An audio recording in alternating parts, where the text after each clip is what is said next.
Hello and welcome to the Quiver channel. I'm Jason, your host.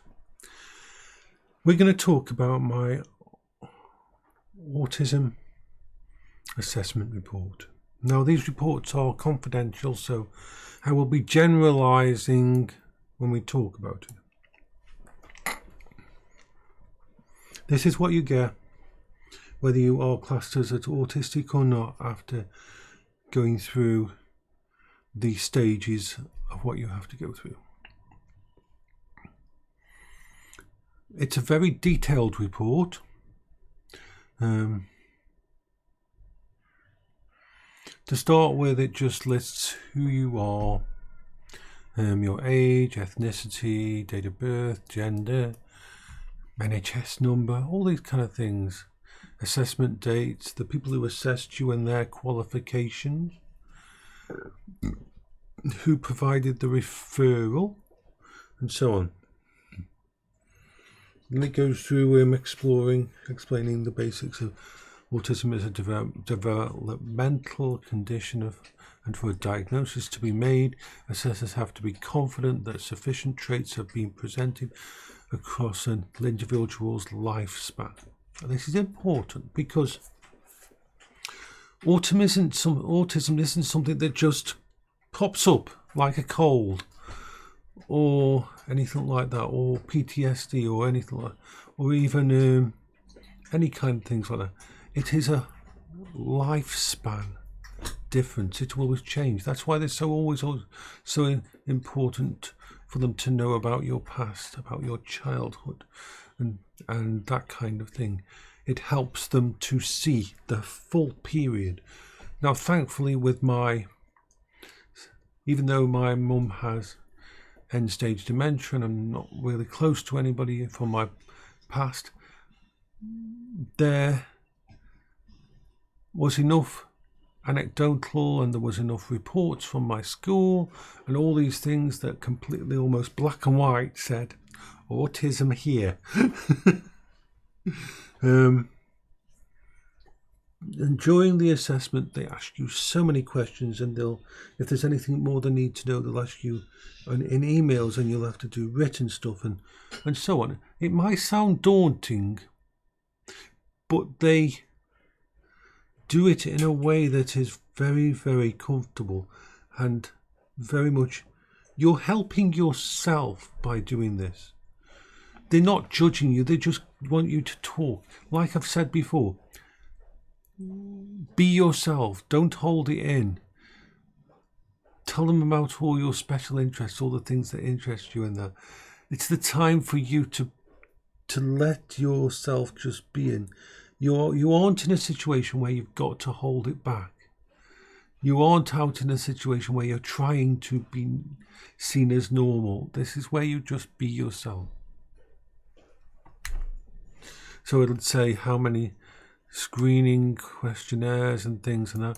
Now, questionnaires they send out beforehand are to basically allow, because they only have so many places to review people in that, and they need to, these reviews, these early screenings will actually help with that. So then they go into my background information. The next section of it is my background information, childhood. They'll ask specific questions, what you like, my focus on technology from such an early age. That was a prime indicator that I was more socially connected with my computer and my computer games and technology and the items in the house that I would take apart than I ever was with anybody around me. My mum and me got on very well because my mum understood I was different. My mum actually always tried to help me. Looking back on it, talking to these assessors, and I saw just how much my mum, even though she had no formal training, she actually was all about allowing me to be me and providing anything she could she saw that would help me. We talked about how my wife realized I was autistic and how me and my wife got on so well together. and how now I use all of this, computers, technology, Discord and all that, to connect, support. Talk about how when my dad died and so on, and who was my main connection. Mental illness in the family.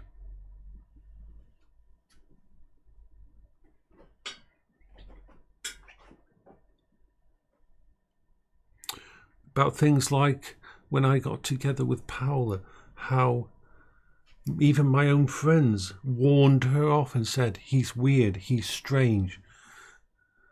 And that. They even ask stuff like about your mother's pregnancy. Was there any stress involved? Was anything like this involved? I had no knowledge of that, but this is like this is all the, like I say, the absolute detail they go into. And of course, a lot of this information, they are, when you thingy, they have access to your medical notes, so they can look up your details of your past. Iconic areas, then we go into, that's early development, and then education section, and they go through your education of what you did in school, what things you enjoyed, what things you didn't enjoy, where you spent your time, and so on. It all was very open my eyes to just how different and the different things that I would do.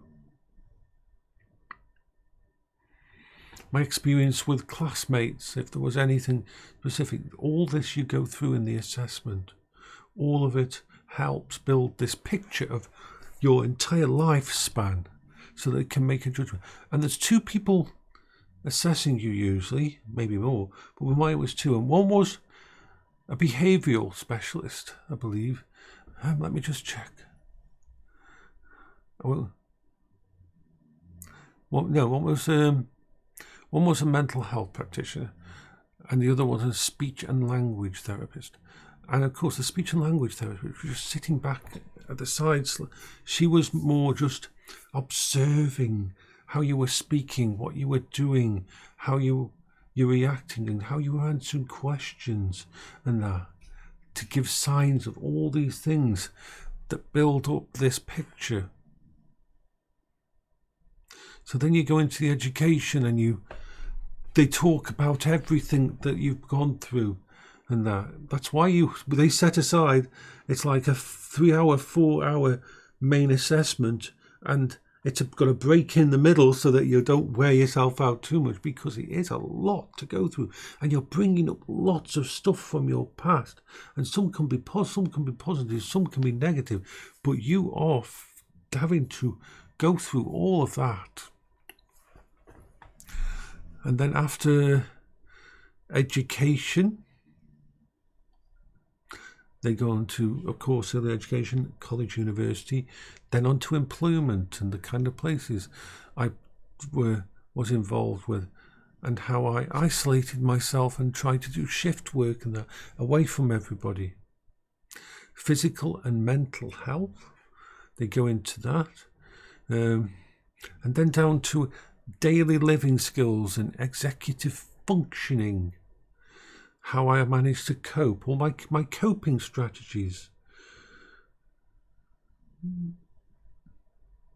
Strategies that I've created, we go through all of those that are capable, and my limitations, not being able to go outside, not being able to leave the house and that, and all that.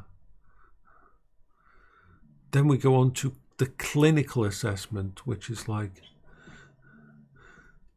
it's called the AAA, the Adult Asperger's Assessment. That's one of the clinical assessments, and the criteria and going through all of this kind of things. And then they come to the, based on clinical judgment, Jason does present overall with persistent deficits and so on, and they detail all the problems you face and that. What emotional situations, what being overwhelmed, freezing up, all these kind of things. They go pages and pages of it as I scroll through. The oversharing, the going into detail when it doesn't need it, certain situations.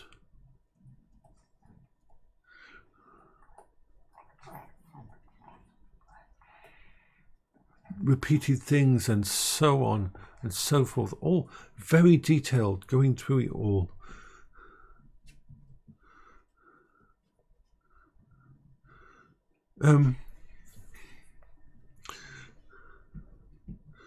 Imagination scores how your imagination works and what you are capable of doing.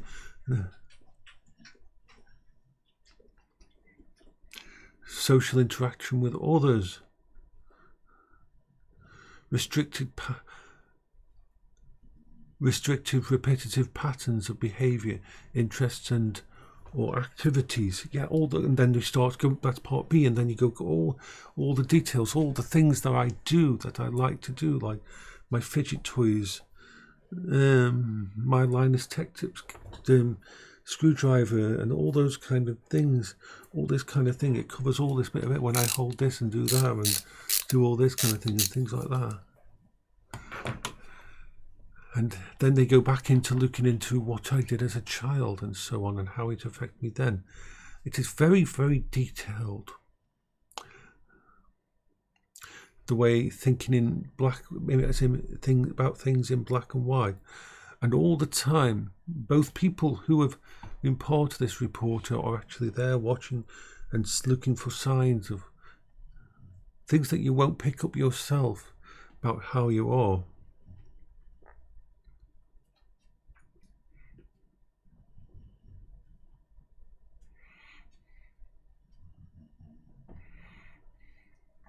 Yeah. Fixated interests that are abnormal in intensity or focus. When you focus on things, these are like the special interests that an autistic person have. It can be anything. Like with me, it's computers and technology and all that kind of thing. And it just sort of all blends into that. And so on and so forth. More pages and pages of this, so detailed. Food textures, sensitivity to sound or light, all these kind of things. And then they go into the strengths. The strengths, what strengths I've got, like all my coping strategies that have worked so well. The way I helped my wife and was able to leverage my autistic side to help her more and do all these things. And things like that.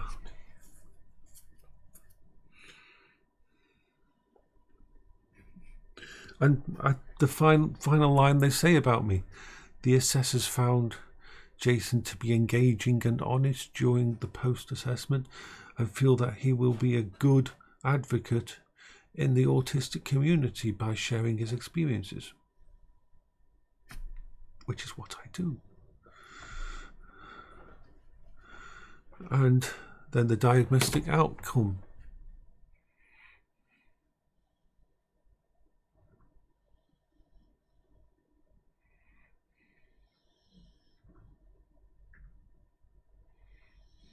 Yeah, and the final thing is Jason does meet the formal diagnostic criteria for an autism spectrum disorder. And then below that are recommendations, all the different web pages of lines of support, different places that I can contact, different people who advocates and that when I'm dealing with the NHS or anything like this, all these kind of things that help a person who's been diagnosed with this and goes forward and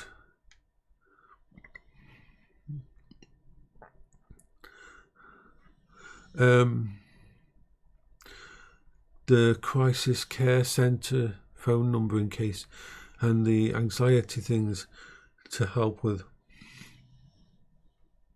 So many different things. Pages and pages of stuff. And then it's signed right at the bottom by the two people who were my assessors. And then it was sent to my GP as well. So all of this is very detailed, personal, because they go into a lot of details about your personal experiences, what your life is like, what your life was like, everything that makes up you.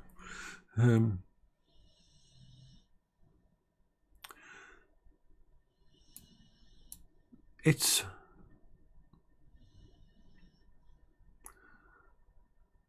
really nice to have the validation, to know that the things I went through and that I wasn't what people thought I was.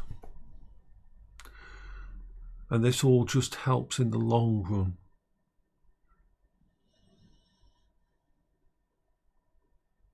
So yeah, I am happy.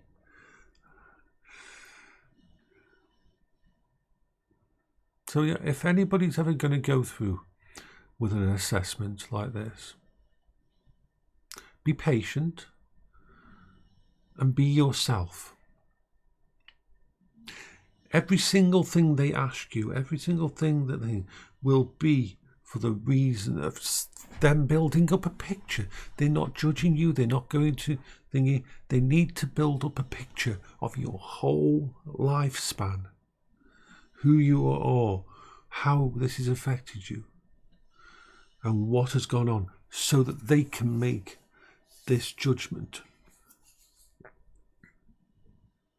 For me, having this judgment, this diagnosis is a purely positive thing.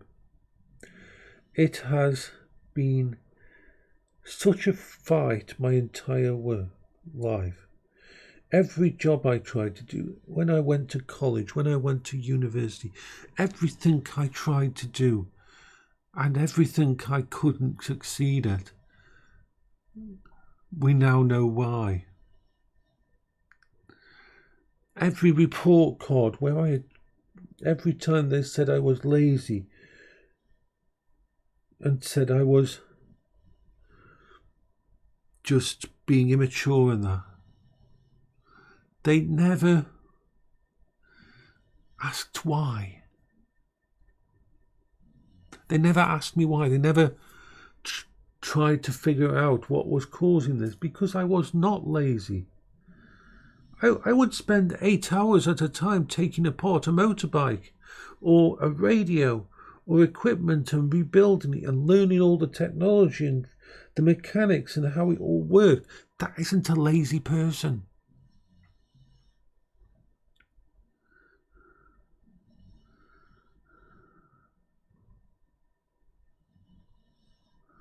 Point me towards something that I was completely and totally enveloped in, and I wouldn't eat or drink or anything. I would just focus on it.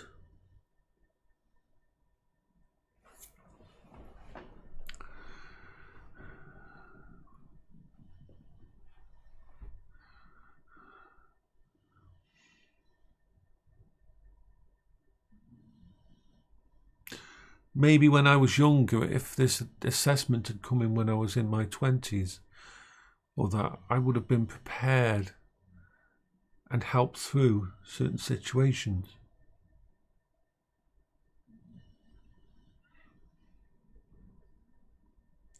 But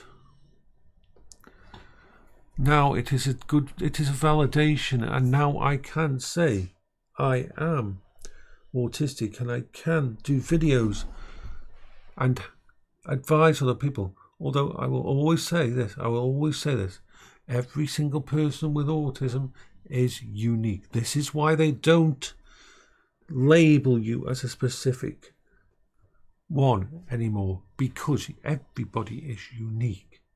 how it will affect you, how it's affect you through life, what your special interests are, how your life experience has molded you, how your coping strategy and your masking ability has changed you, and so on and so forth.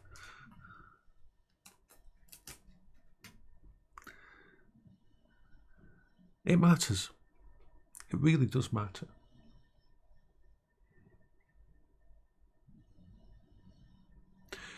It's a battle that you fight. The ironic thing is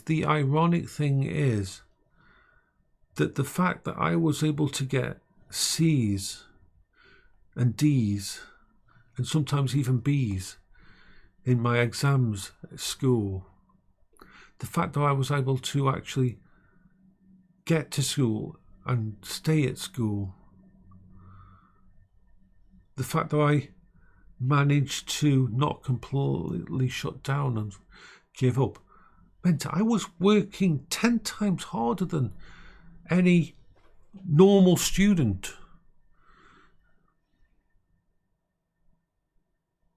These days there is so much help. There is so much support there for you. Schools will have advocates for mental health.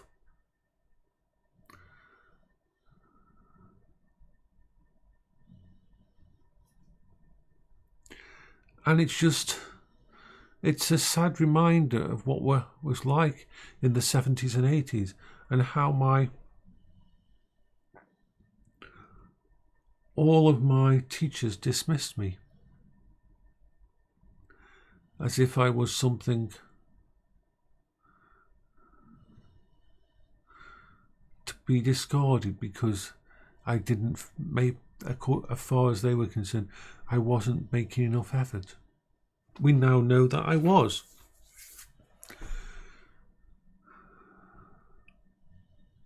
The whole fact, the being able to make it from my house to school every day was a win, was a major win.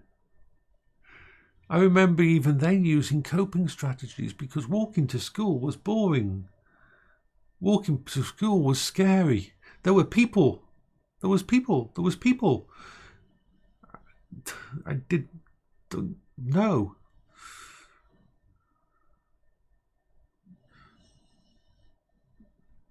How did I make it to school every day? I will show you. Let's bring up Google Earth Maps and show you how I got through my entire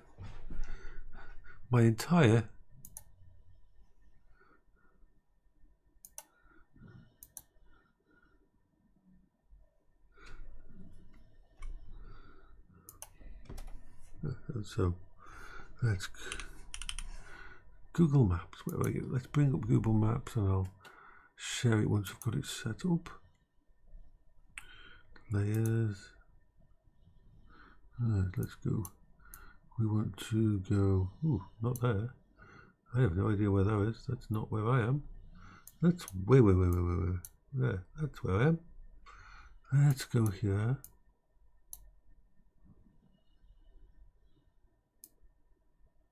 I'm just going to find. Just give me a second. I will find this. There we have it. Whee!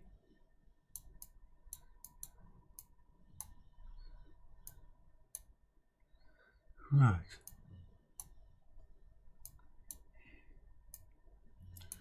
Right. Let us share. Let's share this. Let's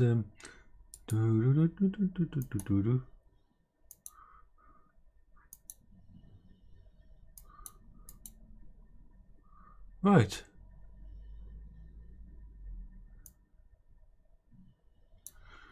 Right, what you've seen there is a brook where I used to live as a child. This is a brook here. You can just see it there in the centre. A little stream that comes up down from the hills. Every day I would come from my house, which is 4 or 5 streets in this direction back then, walk straight down to here, to this brook, and I would follow this brook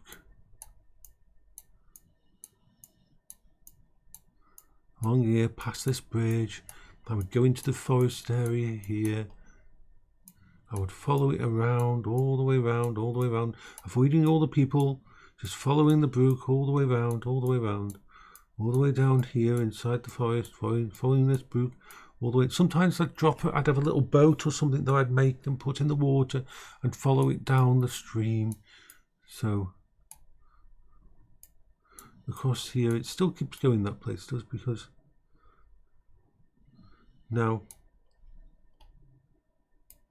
I don't know whether this brook still exists here, but I think it does. It crosses under here to here. Yeah, you can see it's still here somewhere. To here, to here, to here, to here, to here. It matches up with another. And if we zoom out here, this is where my old school used to be. That is where the old school used to be. So I would travel that route every single day to get to school. Away from people, away from anybody else.